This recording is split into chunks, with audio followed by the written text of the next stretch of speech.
তাৰপৰা খুলিছে মই কেনেকৈ সুধিলোঁতে ক'লে ৰাতিপুৱা 9টামান বজাত ভাত খাই থকা অৱস্থাত দুজন মানে পোছাকধাৰী আৰক্ষী বিষয়া আৰু দুজন চিভিল ড্ৰেছত অহা মানে আৰক্ষী বিষয়া বুলিয়ে পৰিচয় দিছে। তেখেত দুজনে প্ৰথমতে মোবাইলটো কাঢ়ি ল'লে বোলে, তাৰপিছত আৰু তেখেতক লৈ গুচি গ'ল। মিনিষ্টাৰ কলনীৰ ভিতৰৰ পৰা বুলি কৈছে তেখেতলোকে। হয়, মিনিষ্টাৰ কলনী যিবোৰ নতুন কোৱাৰ্টাৰ বনাই আছে সেই কোৱাৰ্টাৰ চোপাৰ লৈ গৈছে।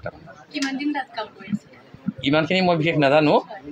মাক আহি আছে, মাক গধূলি পাবহি 6টামান বজাত বুলি কৈছে। ভায়েক কিন্তু মুছলপুৰত থাকে, দীনেশ ৰয় বুলি, তেওঁ আহি আছে। তেওঁ 1টামান বজাত গুৱাহাটী পাবহি। তেওঁ আহিলে FIR এখন দিব।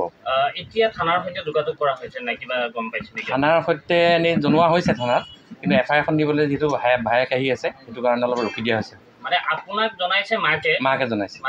মাকে আপোনাৰ ঘৰত কাম কৰিছিল? মাকে মোৰ ঘৰত কাম কৰিছিল, প্ৰায় 10 বছৰে কৰিছিল। আপোনাৰ পৰা সহায় বিচাৰিছিল? মানে কি কয়, ল'ৰাজনৰ বয়স 32-33 বছৰমান হ'ব, বেছি ডাঙৰ ল'ৰা নহয়।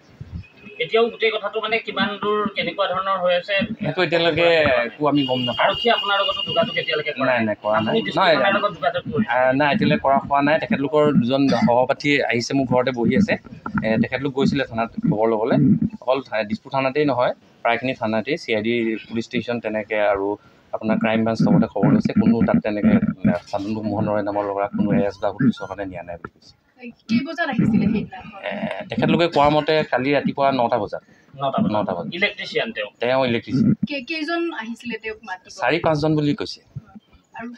তাতেই মানে মিনিষ্টাৰ কলনী য'ত তাতে কোনোবা ইঞ্জিনিয়াৰ এজন আছিলে, সেই ইঞ্জিনিয়াৰজনেই সেই পুলিচ মানে পোছাকধাৰী লোককেইজনক মানে লৈ গৈছিলে তেখেতক। শান্তনুৰ মাকে আপোনাক কি বুলি কৈছে? তেওঁ কেনেকৈ খবৰ ল'লে? শান্তনুৰ মাকে কোৱা মতে পুলিচে এৰেষ্ট কৰিছে বুলি কৈছে, কিন্তু থানাৰ পৰা জনা গৈছে যে এৰেষ্ট হোৱা নাই এতিয়ালৈকে।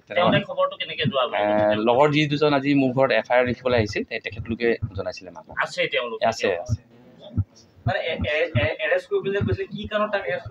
একো তেনেকুৱা এতিয়ালৈকে তেওঁলোকে ক'ব নোৱাৰে, জানিব পৰা হোৱা নাই। কি কাৰণে নিছে, কি কথা একো কোৱা নাই।